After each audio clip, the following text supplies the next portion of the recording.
dear devotees, we know that bhakti is the only way of reaching God. Bhaktirevainam nayati, bhaktirevainam pashyati, bhaktirevainam darshayati, bhakti vashah purusho, bhaktireva bhuyasi. Ved tells us that bhakti is the only thing that can join a soul with God. There is no other way. But bhakti has to be practiced properly. Are there not millions of people practicing bhakti in the world? How many of them are attaining God? Have we not practiced bhakti for our whole life and many lifetimes before this? And yet we're not God realized. So we have to understand what is the correct practice of bhakti. So for that we can understand 10 characteristics of true bhakti, and specifically raganuga bhakti. Number 1, mana eva manushyanam karanam bandhamokshayoh. This statement comes in many different sections of Ved, in our Puranas, and in other scriptures as well. And it means that mind alone is the cause of bondage and liberation. Chetah khalvasya bandhaya muktaye chatmano matam. In the Bhagavatam it says that mind alone is the cause of bondage and liberation. And Shri Krishna explains, Vishayan dhyayataschittam vishayeshu vishajjate mamanusmarataschittam mayyeva praviliyate. He tells in the Bhagavatam, it's very simple. You get whatever you attach your mind to. So if you attach your mind to me, you'll attain me. Attach your mind in the world, you'll attain the world. Of the millions of people doing bhakti, how many people know this first point? Ki bhakti man se karni hai. Almost nobody. Everybody's doing bhakti with their hands, with their mouth, singing shloks or doing pat, using their hands for puja, arti, using their feet to go visit holy places and go to temples, using their head to bow down, and the whole time the mind is staying purely attached in the world. And then they ask, I've been doing devotion to God my whole life and my anger keeps increasing, my stress keeps increasing. Why? Is bhakti not working? You're not even doing bhakti because you're not attaching your mind to God. So this is the first and most important shart, condition of bhakti. It must be done with the mind. It means your mind must be engaged in remembering God. Not just a physical formality is considered bhakti. The mind has to be attached to God, like your mind is attached to your mother, father, husband, wife, friends. Your mind has to be attached to Shri Krishna in that way. Only then it counts as bhakti. So that's number 1. I think you'll all remember that. The mind must do bhakti. Number 2, let's again go to the Bhagavatam. Lakshanam bhakti yogasya nirgunasya hyudahritam ahaitukya vyavahita ya bhakti purushottame. There's some lakshana of bhakti described in this shlok. First, nirguna and ahaituki. So, Naradji says, Gunarahitam, Kamanarahitam, Pratikshana Vardhamanam, Avichinnam, Sukshmataram, Anubhavarupam, Narad Bhakti Darshan. So, this is like A and B of the same characteristic, but we're counting it as 2 separate ones. So we'll have number 2. Number 1 was Bhakti is done with the mind. Number 2, ahaituki.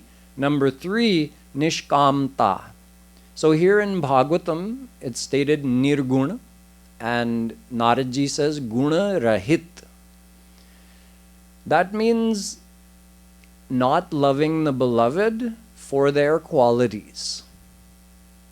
Remember yesterday, during the explanation of Shivratri, I told the story of Parvati and how Saptarshi had come to test her love for Bhagwan Shiv and told her that he can't give you anything to make you happy. He himself has nothing.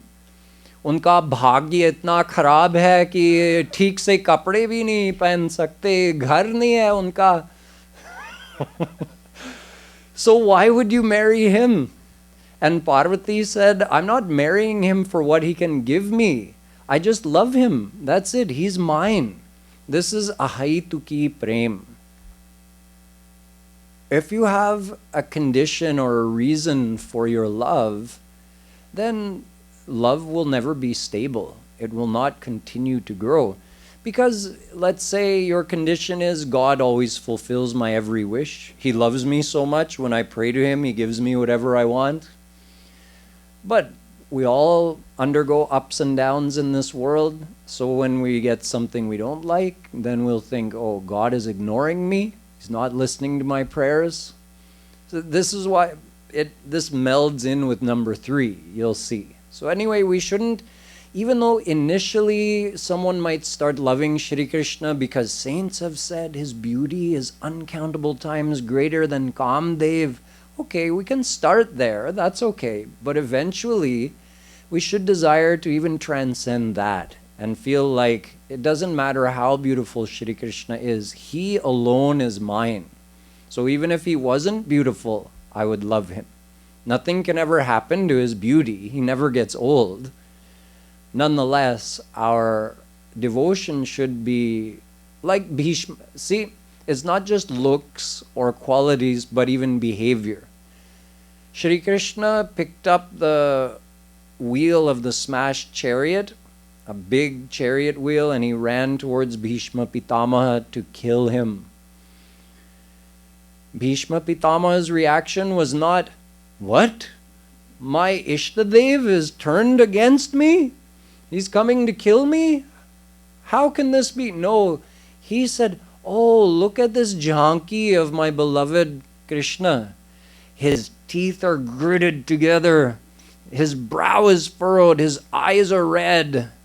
And his pitambar is fluttering as he runs, ready to throw this at me. Shri Krishna saw the look on Bhishma Pitama's face like he's enraptured seeing this scene of Shri Krishna rushing towards him to kill him. And it stopped him in his tracks. What's he looking at? And Bhishma Pitama, after Arjun shot him with the arrows and he was lying on his bed of arrows, for months he did roopdhyan of that jhanki of Shri Krishna. Imagine. How many people's love will increase if their beloved scolds them, gets angry with them, throws something at them. Bhishma Pitama had such ahaituki prem, even when Shri Krishna was coming at him in that way, his love only grew. So true devotion to God is not dependent upon the behavior of our beloved, nor is it dependent upon his qualities. So we should aspire for this, even if we're not at that stage right now, it's okay. We should understand that this is a characteristic of true bhakti and aspire for that. Now, another way of understanding this, we'll make it number 3, is total niskamta. Kamana rahitam, Naradji says.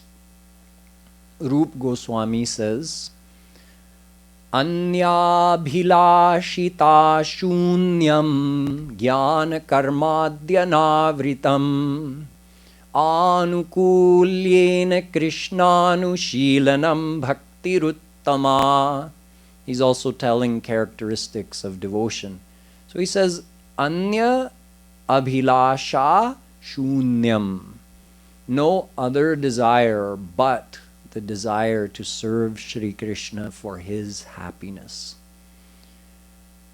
So what are the other desires? Really two, bhakti and mukti. Bhakti means you pray to Shri Krishna and you ask him for the world.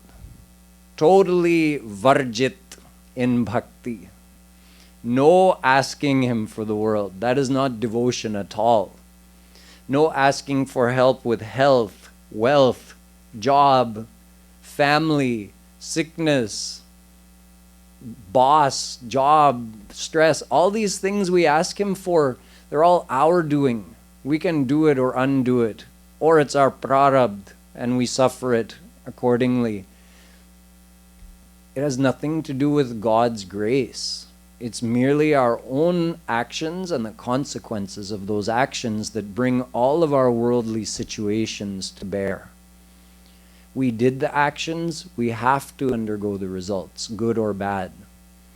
So when these things are locked in, if we then go to God asking him to change these material situations and he won't, but we believe he will, then if we ask for something that happens to be in alignment with our prarabdha, we'll get it and we'll say, Jai Ho, I went to Vaishno Devi and asked for this and I got it. She's so great. And then we happen to ask for something later that is not in alignment with what's in our prarabdha, then we don't get it, then we say, oh, Bhagwan kuch nahi hota hai. Hamari kuch nahi sunte. In other words, we lose faith in God. So this is completely we have no adhar for that kind of devotion. Proper adhar means we have to have a solid base of knowledge for our devotion. And part of that is understanding that these material things have nothing to do with God's grace. God is already gracing us by giving us the consequences of our karm. So he's going to give us that. No less, no more. He's not going to make adjustments based on the fact we spent 5 minutes praying to him, asking him to help us with something.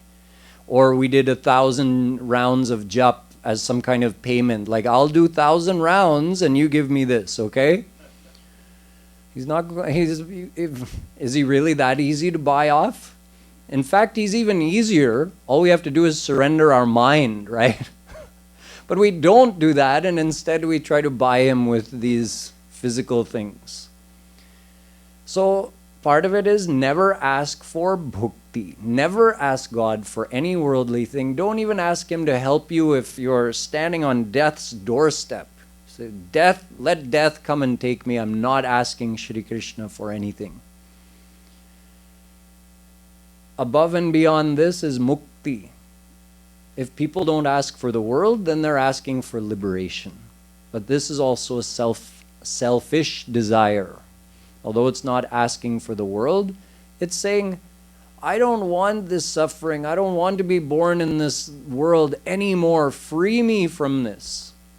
So we're still not asking God for God. We're not saying, Shri Krishna, I want to meet you. We're just saying, free me from this worldly existence.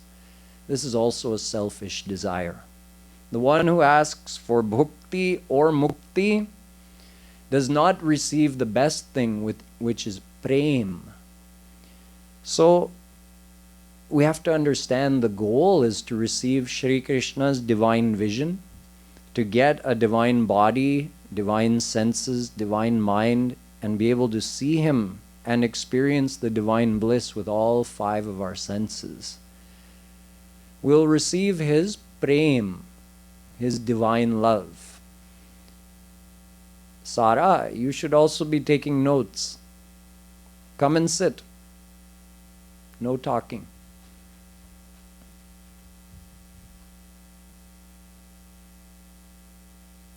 The topmost goal is God's love. But if we ask for bhakti or mukti, we will not receive his divine love, his prem. So this is a very important condition of true devotion. Don't ask for bhakti, don't ask for mukti, and ask for prem for this reason, that only having received prem can we serve Shri Krishna. Before that, with what will we serve him? For now, he allows us to do devotional service as a way of purifying our heart, as a way of connecting with him. But true service to him begins after receiving his prem. So we should desire his prem for the goal of serving him for his happiness. This is the highest form of devotion. So now we've covered 3 of the conditions. Number 1, devotion is done with the mind. Number 2, we should be ahaituki, which means our love for him should be unconditional. And number 3, we should never ask him for bhakti or mukti. We should only ask him for his divine vision and his divine love in order to serve him for his happiness. Your happiness is included in that. You get the highest happiness of all when you desire to serve him selflessly. When you desire to serve him for his happiness, you get the greatest happiness of all. The highest attainment of the divine world. Because remember, however you desire to love and serve him, he desires to love and serve you in the same way. So if you want the closest relationship with Shri Krishna, be selfless and desire for his happiness. Number 4. In the Bhagavatam it says, avyavahit, and Rup Goswami says, gyan karmadhyanavritam. What this means is that bhakti is supreme and doesn't require the affiliation of any other path or practice. Bhakti can be practiced alone. Leaving all other practices, bhakti alone can be practiced. Let me give you an example. Let's say up until now, somebody has been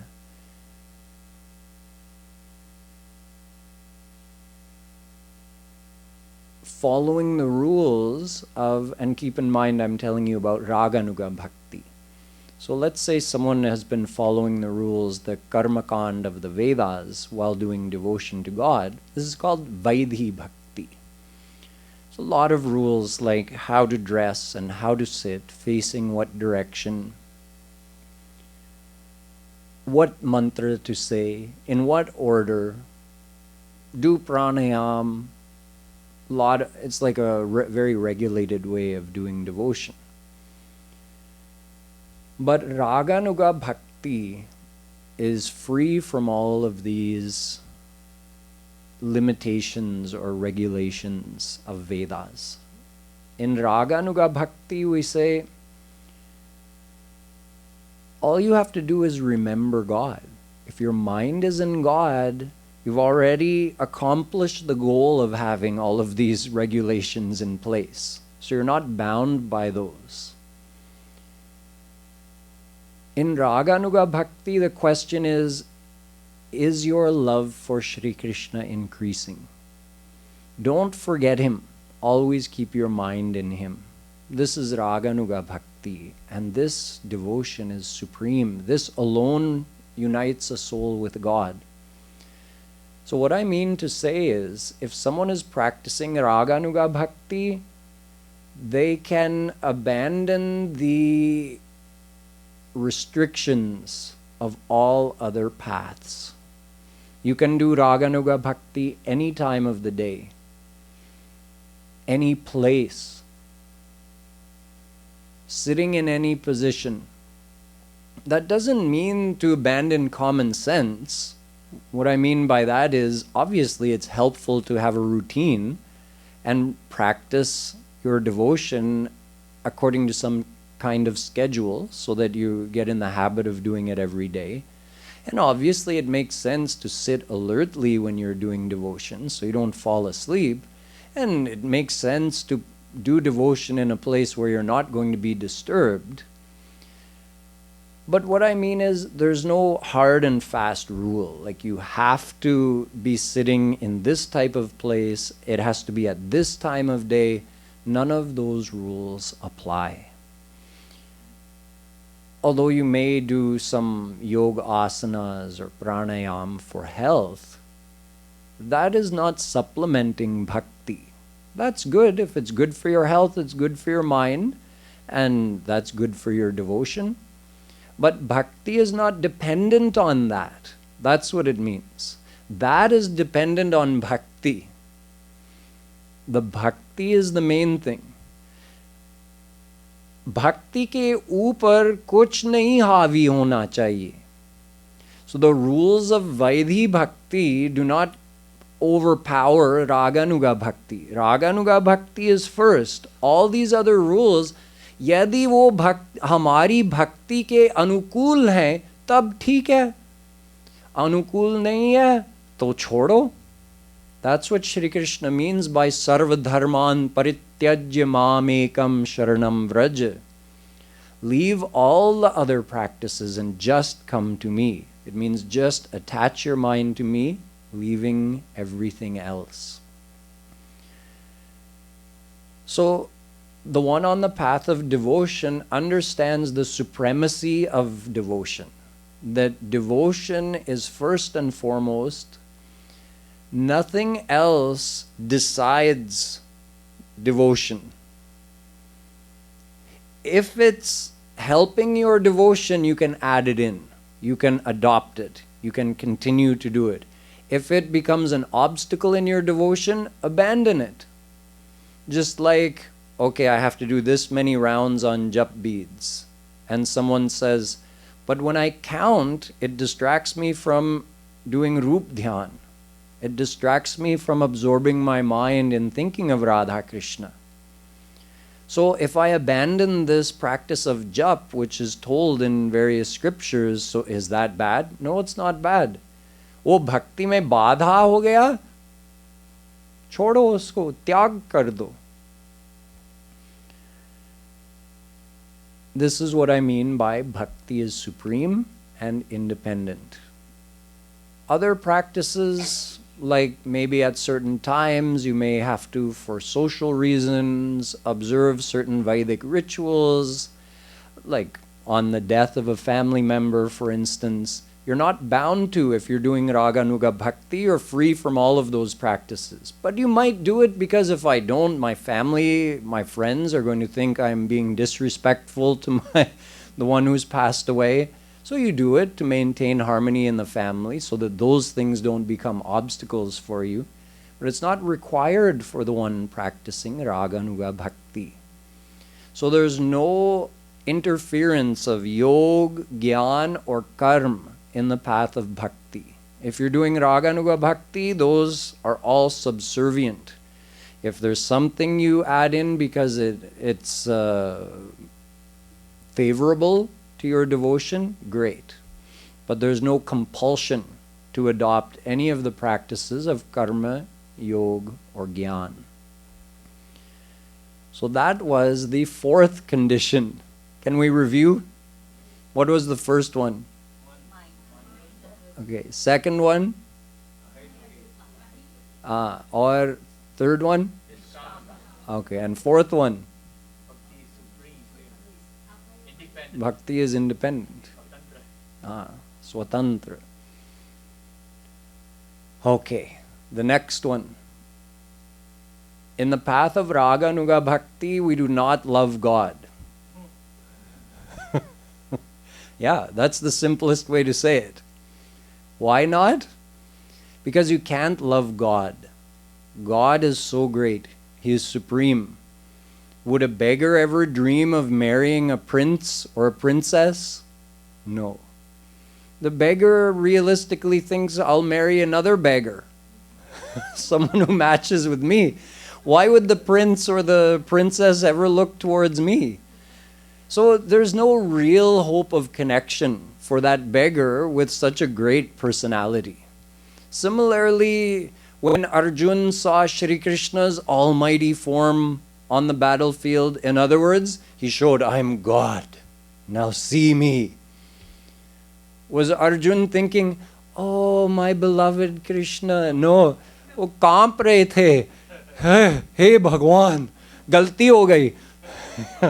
Yeah, he asked, Drashtumichhami te rupa maishwaram purushottama. I want to see your Aishwarya roop. So he showed him his almighty godly form. Then he said, Disho na jane na labhet cha sharma prasida devesha jagannivasa. Please be pleased. Prasanna ho. Enough. I've seen enough. I want to see you as my friend again. So you can be in awe of God, but the same God, that Shri Krishna, that almighty aspect of his personality is only a tiny fraction of who he is. The rest of who he is his loving, playful, leela-dhari self. So we love Shri Krishna. We don't love God. Not wrong to love God, but in raganuga bhakti we use 4 bhav to do what? To take the godliness out of God.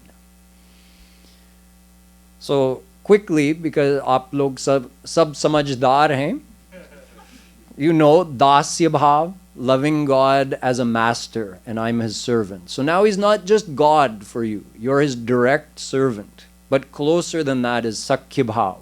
Now God is nowhere to be found. He's your friend, Jigari Yar, your best buddy.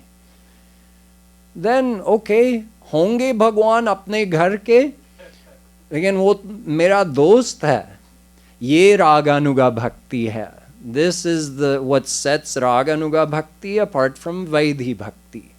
In Vaidhi bhakti there's a fear that if I don't worship, I'll be punished. If I don't follow all these rules, I'll be punished. In Raganuga Bhakti, there's no fear. There's just love. So part of that is adopting one of these 4 bhav to remove this bhagavata from Bhagwan and just have him be your own. So you have dasya bhav, you have sakhya bhav.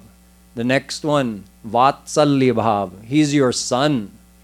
Now there's definitely no bhagavata remaining. If he's your son, you scold him, you put him to bed, you wake him up, you bathe him, you dress him, you feed him, you console him, you love him, you give him affection. He desires to get into your lap. Now the tables are actually turned. Instead of the soul crying to get into Shri Krishna's lap, Shri Krishna is crying to get into the soul's lap. This only happens through Raganuga Bhakti. And Madhuri Bhav, which you heard about during the description of Maharas when I was telling about Ras Panchadhyay, that Madhuri Bhav of the gopis includes Vatsalya, Sakhya, Dasya Bhav, and includes much more sweetness as well. So we love Shri Krishna through one of these 4 bhav in Raganuga Bhakti. This means that there's a deep emotional attachment. The mind has to be attached, right? So how do we attach the mind? We establish one of these 4 relationships with him and we meditate on that deeply, feeling that he is more mine than anyone in this world. He alone is mine. When we love him, we have to have that feeling that as much as I love and depend on anyone in this world, I have to have even a deeper feeling of that for Shri Krishna. So this is number what? Was that number 5? Okay. Number 6. Ananyata. I could give just a whole lecture on this, so I'm going to have to make it concise, in gist. Ananyata is of 3 types. Ananyata means exclusiveness, exclusively dedicated to one only, no other, no anya. So 3 things: ananyata to the path, the guru, and one's ishtadev. Let's start with ishtadev. Bhagwan has many forms. They're all one internally. But to do devotion, we have to establish a relationship. We just talked about that. And in a relationship, love will develop if you focus all of your emotions towards that one form of God. If you're worshipping multiple forms of God, your emotions remain diffused. You can never develop the true feelings of bhakti. It just remains as a formality. So we have to choose one form of God.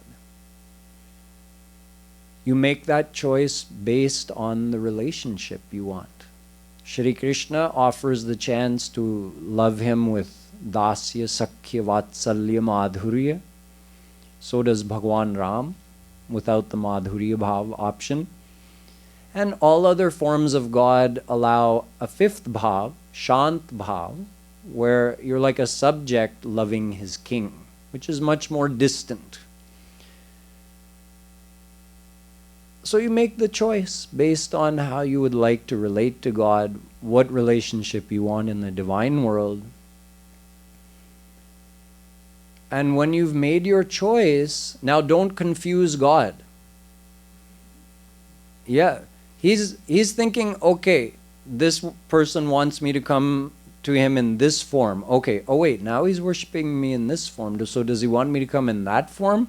You're only going to attain God in one form.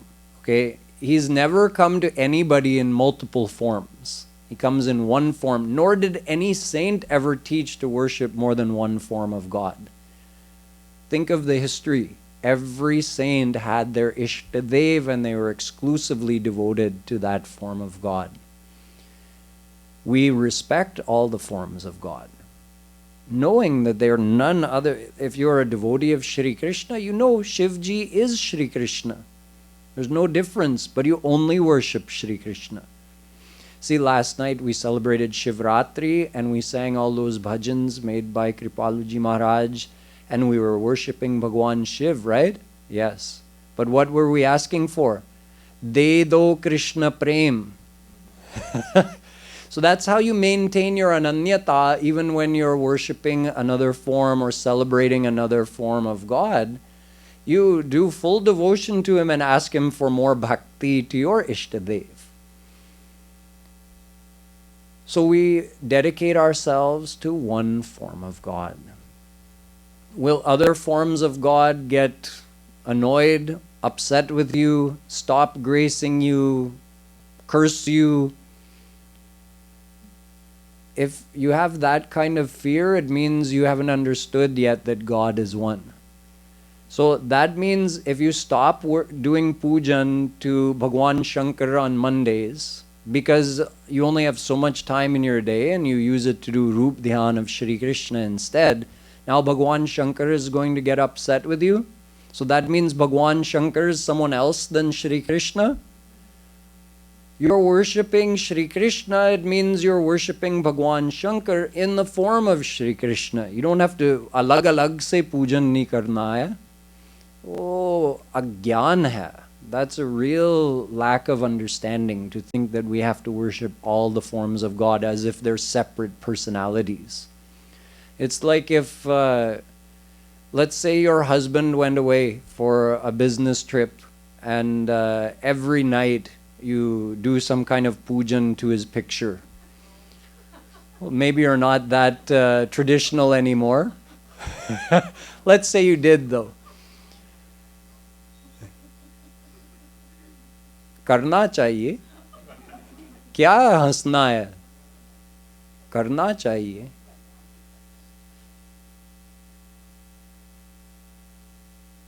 Let's say he's dressed in a suit and tie and you had another one of him in shorts and a t-shirt over on the side and your husband comes home and he sees, what? You were doing pujan to my picture of me in a suit and tie? You put that shorts and t-shirt one on the side? Why didn't you do pujan to both my pictures? You'll say, what are you talking about? It's you. Of course, he won't have any objection. He's not going to say that. He'll say, you didn't put some other man there doing his pujan. It's just another picture of me, right? So, Shri Krishna, Shivji, Vishnu, Durga, they're not, उनको कोई एतराज नहीं होगा. हमको शायद पागल समझते हैं कि देखो हर रूप में क्यों पूजन कर रहे हैं. So they're all one. So you choose one form. Now it's okay if you're not at that stage yet where you're doing bhakti to attain God. You're doing it as a formality, as a kind of good karm. ठीक है, सबका पूजन करो. But if you're doing it to attain God, then you have to focus on one Ishtadev, leaving all others, respecting them, but focusing all of your time, energy, and emotions towards one form only. So that's Ishtadev. No problem with changing either. No one's going to have any problem with that. Problem isme hai. Bhagwan ke paas problem nahi hai. Now, ananyata for the path. I was describing that bhakti is supreme. So we don't have to mix in practices of other paths. In fact, we should just practice devotion and leave all the other practices if our goal is God realization. Then, of course, you have the question of progress. You can't walk on more than one path at a time. If you're walking down a path and it splits, can you walk both ways at once? No, you either walk this way or you walk that way. So follow one path. Stick to that.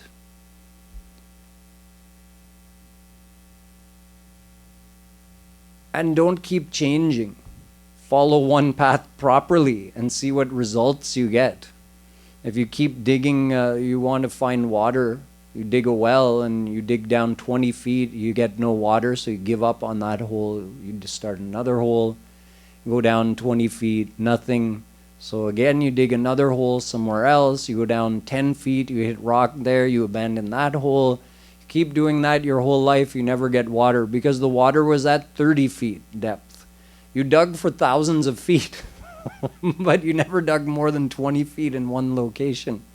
So stick to your path and follow it wholeheartedly. And ananyata to guru, there could be hundreds of true gurus in the world who are real God-realized saints. So shouldn't we go and listen to all of them? No.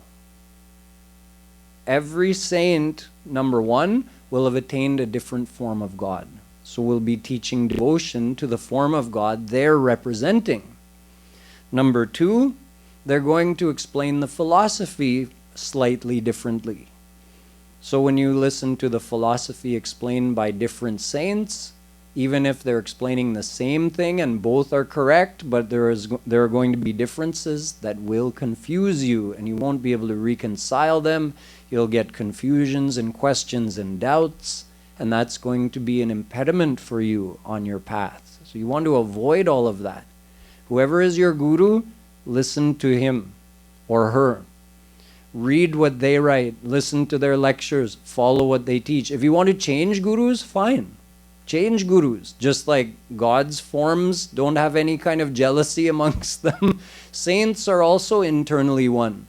So if you get more benefit from a different saint, you shouldn't think like, oh, but I got Diksha from this saint, he gave me a mala, he gave me a mantra, he's my family's guru, how can I leave him? A true saint would have no objection. A fake saint would have an objection. A fake saint may say, if you ever leave me, I'll curse you. A true saint would have no objection. Oh, you're getting more benefit? Go over there. That's good. Wholeheartedly go. So we don't have durbhavana. We don't have any kind of ill feelings towards anybody, even if we believe them to be a fake saint. We respect all of them, or at least be neutral. But just follow one guru. I'm telling you, if you want real progress on the path, There's no punishment for ignoring this advice.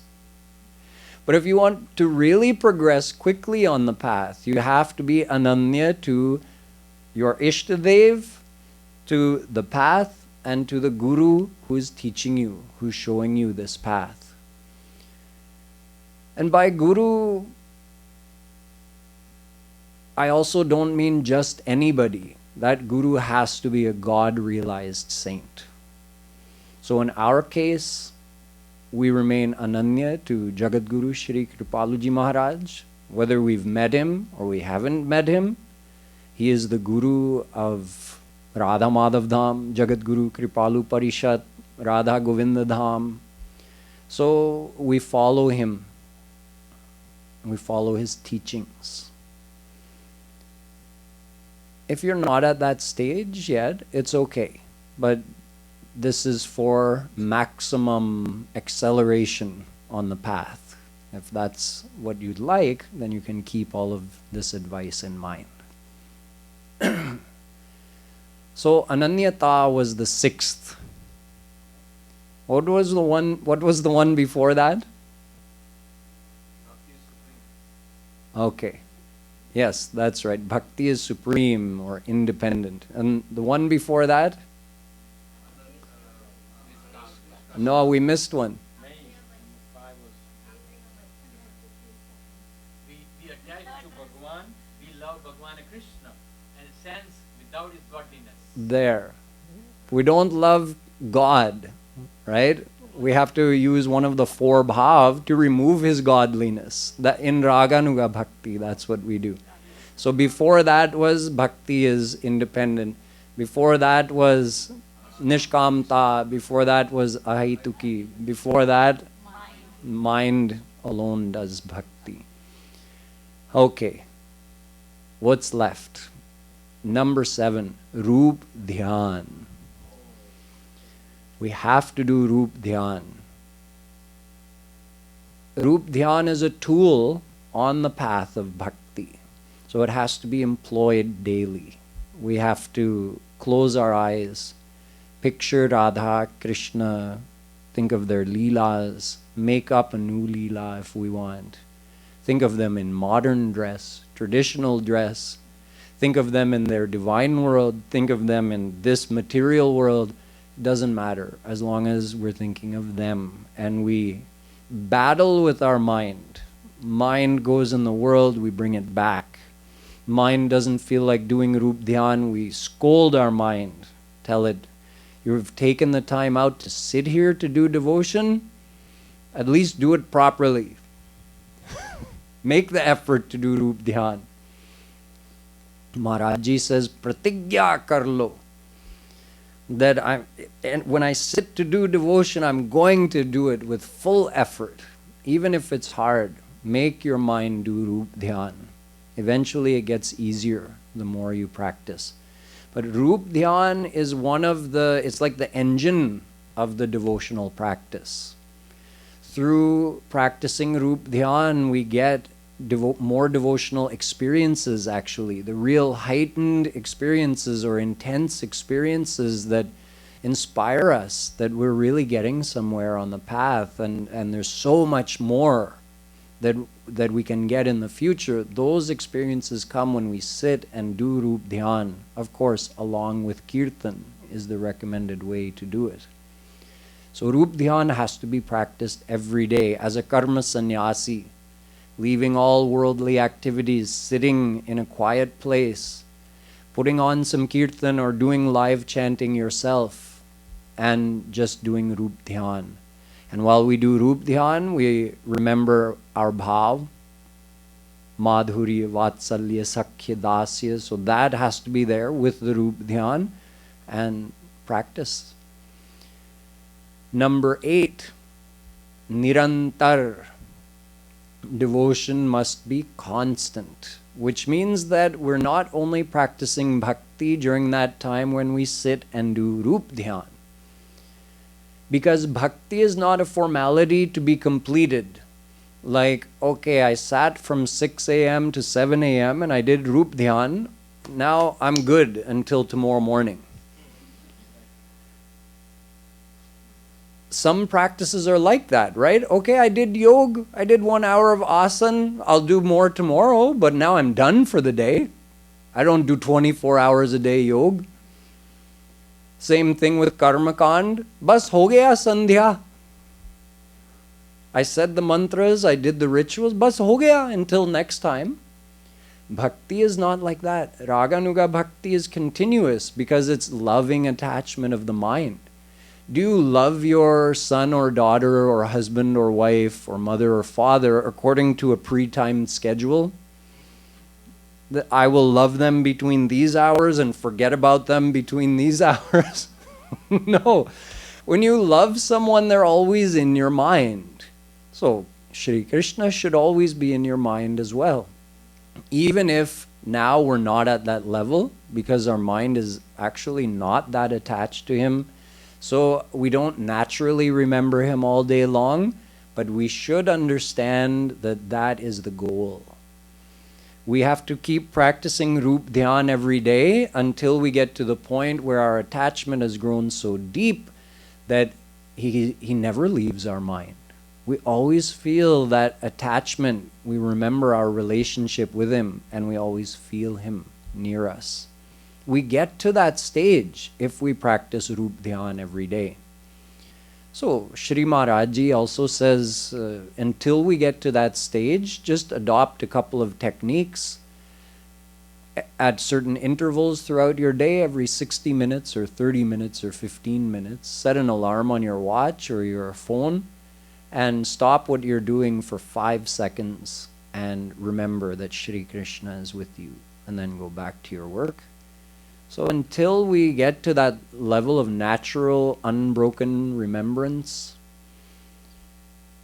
apratihata, Bhagavatam says, avicchinnam, Naradji says, until we get to that level, we have to adopt some of these techniques to remind us of Shri Krishna throughout the day. When you have a few minutes free, even though it's not your set sadhana time where you sit and do roopdhyan, but you have 5 minutes, close your eyes and do Radhe breathing. Radhe, Radhe, and do roopdhyan for a few minutes if you have a break. So in this way, we try to remember Radha and Krishna throughout the day. This is nirantarta, unbroken remembrance. It's also called karma yoga. So we practice karma sannyas, doing ekant wali sadhana, where we sit alone, or even if it's in a group, it's away from worldly activities. And we do karma yoga wali sadhana, remembering Radha, Krishna and Guru throughout the day. So that was number 8. There are 2 more. Kusang se bachana. That's number 9. Avoid kusang. Avoid bad association. Bad association can be kind of like a casual bad association, like your neighbor or a colleague at work just, comes and wants to talk to you and they're just gossiping aimlessly about someone else. During that time, your mind could be in God, and instead this person is taking it and usko dubari hai sansar mein. So avoid, if at all possible, avoid that type of worldly association where it's just paltu. It's worse than paltu because you're bringing others' gandagi into your mind. That is more like a casual bad association or kusang. A much more serious type of kusang is if someone is saying something negative about raganuga bhakti, Bhagwan Shri Krishna, your Guru. Thinking that, saying it or listening to it or reading it in a book, online, from somebody's mouth, that's extremely bad kusang because it goes directly in here and creates a block. It's like an instant thing you can feel, and it restricts the grace. So you were receiving grace because your heart was open to receive it, and now that you heard that, your heart went like that. Now you can't, now your experiences are gone because you closed your heart now. That type of kusang is also called namaparad, or spiritual transgression, because we thought something bad against God and Guru. There's nothing worse than that. So that type of thing should be avoided at all costs. We have to keep our anukulena. We have to keep our mind always positively thinking about God, Guru, Bhakti. Should never allow, even for a second, a negative thought to come. If it comes, just like forcefully on its own, realize it, control it, and replace it with a positive thought. Even if you have a doubt, just say, okay, the doubt is there, set it aside, I'll deal with it later. When my experience level improves, when my knowledge level improves, I'll understand automatically. Why worry myself about it right now? Set it aside. Keep your mind positive. If you want to progress, if you want to lose a valuable thing, if you want to lose the chance to make major progress on the path to God, then be careless. Oh, what are you saying? Oh, really? Aisa hai? Then go down that road. And if you want to really progress towards God, because there's all kinds of people in the world, saints get attacked by all kinds of people, physically attacked, verbally attacked. So there's all kinds of people. There are devotees and there are the opposite of devotees. And the opposite of devotees like to oppose true saints, oppose God, say bad things about God, about God's leelas, about God's saints. So avoid that. Know that it's extremely damaging to your own devotion, and avoid it. So this kusang se bachana is extremely important. And the last thing, yasya deve para bhaktir yatha deve tatha gurau tasyaite kathita hyartha prakashyante mahatmanah.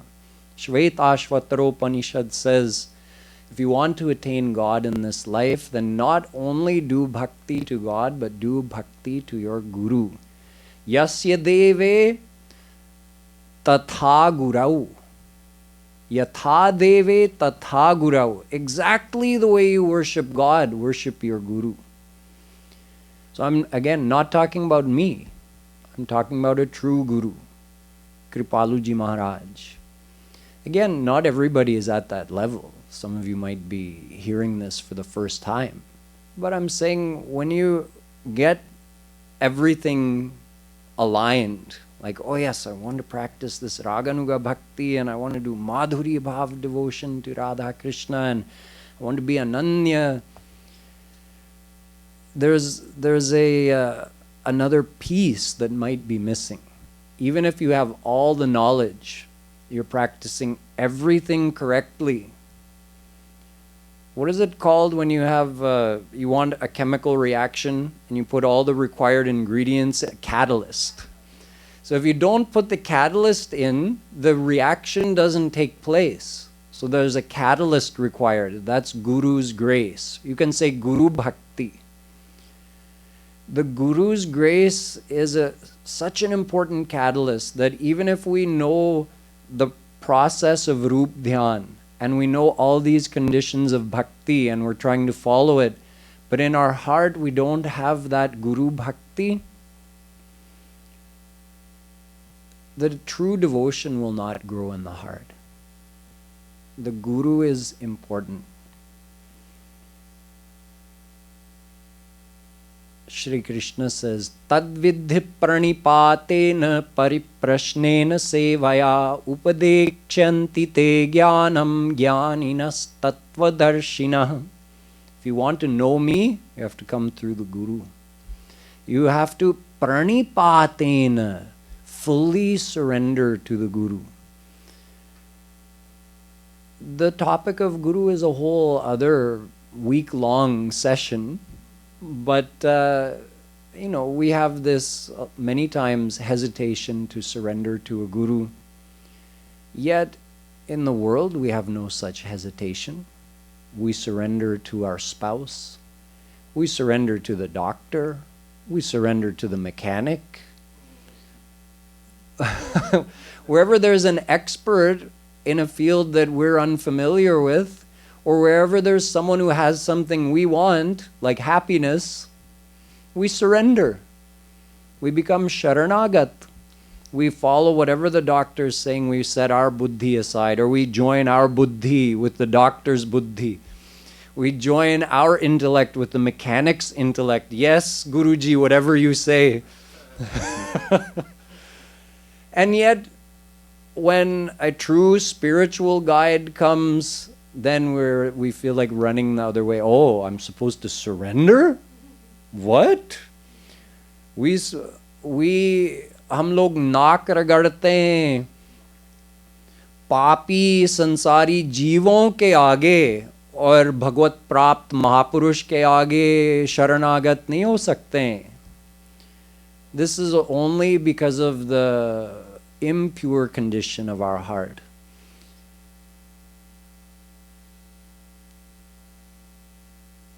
The more pure the heart is, the more simple it is. There's no question, it's just natural. You want to surrender to the saint. The saint knows that we're all starting from a different position and helps us progress, no matter what our level of surrender is. Even if we're coming to him with this kind of attitude, like, just let me see, how is he? I've heard so much. Or, let me just listen to a little. It's even someone who comes like that, the saint will help them from where they are. But we should know, if we really want speedy progress on the path, the same feelings of loving surrender we have for Shri Krishna, we should also have for the true Guru. Try it and see, is all I can say. Try it and see. If you want real progress, bring the true Guru into your heart as well. At least acknowledge that whatever progress and feelings you've developed on this path, whatever you have gained, is all because of Guru's grace. Know that. Start from there. Think of all the knowledge we've received from Kripaluji Maharaj. What someone couldn't glean from our scriptures in thousands of lifetimes, he's distilled and fed to us in bite-sized forms that even children can understand and practice. Think of how lucky we are. So from the point of view of knowledge, from the point of view of devotion, devotional material, just start there with that kind of gratitude, and gradually you can develop more feelings of surrender and love. So it's something you have to practice and experience for yourself. Once you try it and you get the actual experience, it all makes sense. You say, oh, when I do roopdhyan on Kripaluji Maharaj, that really elevates my devotional experience even more. You'll see for yourself. So just like the food, if the food tastes good, you want to eat more, right? So when you practice something and you get good results, you say, oh, that's why they're saying to do that. I was so scared of doing Guru Bhakti, but look at the internal results I'm getting. So then you understand what it's all about, and all those doubts and reservations, they start fading away. So all of this advice that I'm giving to you here tonight, this is merely advice. It's something for you to take note of and keep in mind, so that you can analyze your own progress and see, if I want to go more quickly on the path, you can see, am I doing all of these 10 things? All 10 have to be in place for swift progress. If you're not ready and you just want to, wherever you are, you're maybe implementing a few of them, your progress won't be as fast, but that's okay. Whatever you're ready for, you do that. There's no punishment for not doing it. There's no consternation or, unacceptance from anyone for whatever your level is. So none of what I said tonight should be taken as any kind of order or, something that you need to be afraid of. It's just things to keep in mind. And if you want to progress more quickly, then you can apply them and see the benefits for yourself. So let's have one last review, and then we'll wrap things up. So let's start from number 1. Number 1 was? Okay. Number 2? Which means? Unconditional. Yes. Yeah, unconditional. Number 3? Niskamta, which means? No wishes. Yeah, don't ask for anything from God. Just love Him for His happiness. Desire to serve Him for His happiness. Number 4? Swatantra. That's right. Bhakti is independent, supreme. Number 5? Relations. That's right. Bhagwan ki bhagwatta ko nikal kar pyar karo. And for that we use one of the 4 bhav. That's right. That's the next one. Ananyata. So 1 Ishtadev, 1 path, 1 guru. Number 7. Roopdhyan. That's right. Number 8. Nirantar. Number 9. That's right. And number 10. Guru Bhakti. That's right. And please keep in mind, Guru Bhakti is not for me. Yeah. That मेरी बहुत बड़ी भूल होगी if I give the impression that anyone should attach their mind to me. No one should think of me as anything more than like a dilapidated signpost pointing in the general direction of the path. So when I speak of Guru, I speak of Kripaluji Maharaj only. So these are the 10 conditions of the path of bhakti. I hope this helps you on your path. Bolo Vrindavan Bihari Lal ki, Jagadguru Shree Kripaluji Maharaj ki, Jai Jai Shri Radhe, Jai Jai Shri Radhe, Jai Jai Shri Radhe.